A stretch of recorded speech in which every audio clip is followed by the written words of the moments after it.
Hello viewers, welcome to my channel master chef মামি।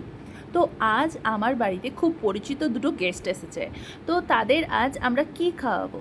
তো দেখো, টাটকা টাটকা ভুট্টা, একে অনেকে মাকাই বলে, ইংলিশে আবার এটাকেই বলে কর্ন। আচ্ছা, তোমরা বেবি কর্ন খেতে কে কে ভালোবাসো বলবে।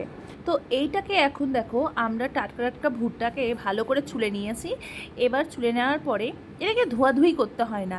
তারপরে এটাকে উনুনে পুড়ালে বেশি টেস্ট হয়, কিন্তু আমাদের বাড়িতে তো আর উনুন নেই যে আমরা উনুনে পুড়োবো। তাই আমরা এখন গ্যাসের মধ্যে পুড়িয়ে নিচ্ছি। ভালো করে এপিট ওপিট করে পুড়িয়ে নিতে হবে। দেখো, সুন্দর করে পুরনো হয়ে গেছে। বেশি পুড়িয়ে দিলে আবার সেটা খেতে ভালো লাগে না।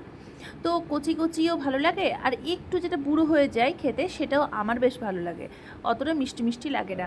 তো এই ভুট্টাটাকে আমরা এখন কি দিয়ে খাবো, তো তোমরা দেখো, আমরা এখানে বেশ কটা নিয়েছিলাম, 1 2 3 4 5টার মতো মনে হয় ভুট্টা আমরা পুড়িয়েছিলাম। তো এখন দেখো, ভালো করে ভুট্টা পুরানো হয়ে গেছে। তো ভুট্টাটা আমরা যে মশলাটা দিয়ে খাবো সেটা দেখো, বিট লবণ নিয়েছি। এবার এই বিট লবণের মধ্যে আমরা দুটো কাঁচা মরিচ নিয়ে নেব।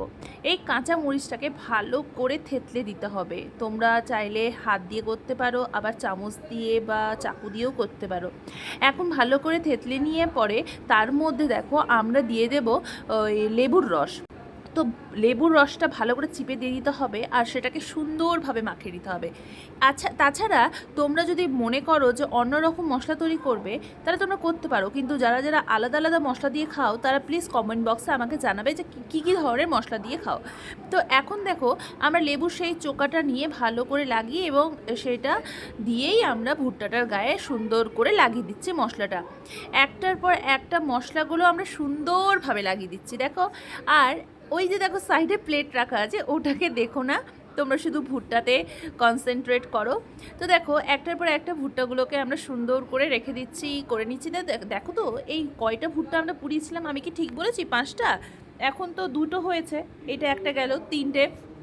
তারপরে আরেকটা ছোট্ট পুচকু দেখেছিল, এটা আমার বাবার জন্য।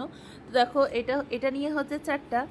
আর হ্যাঁ, তা আমাদের বাড়িতে টোটাল 5টাই ভুট্টা পুড়িয়েছিলাম, কিন্তু লোক ছিল 6টা। তো একটাকে এখন আমরা কি করে নেব, দেখো, ভালো করে হাফ করে নেব, তাহলে হয়ে যাবে 6টা। ওই হাফটা আমি আর আমার মা নিয়েছিলাম, ছোট্টটা বাবাকে দিয়েছিলাম। আর একটা যেটা ছিল সেটা বুনু, আর দুটো গেস্টকে আমরা দিয়ে দেবো যারা আমার বাড়ি এসেছিল ঘুরতে। তো দেখো, এবার আমি এই ভুট্টাটা নিয়ে, মা একটা এখান থেকে তুলে নেবে, তারপরে এই ভুট্টাটা নিয়ে আমি চলে যাচ্ছি গেস্টের কাছে। তো আমার ভুট্টা পুরানোর রেসিপিটা তোমাদের কেমন লাগলো অবশ্যই বলবে, শেয়ার করবে, লাইক করবে, কমেন্ট করবে। যেটা এখন চলে যাচ্ছে গেস্টের কাছে। গেস্ট হচ্ছে দেখো তো, অরি আর রুদ্র। তো এনজয় গাইস।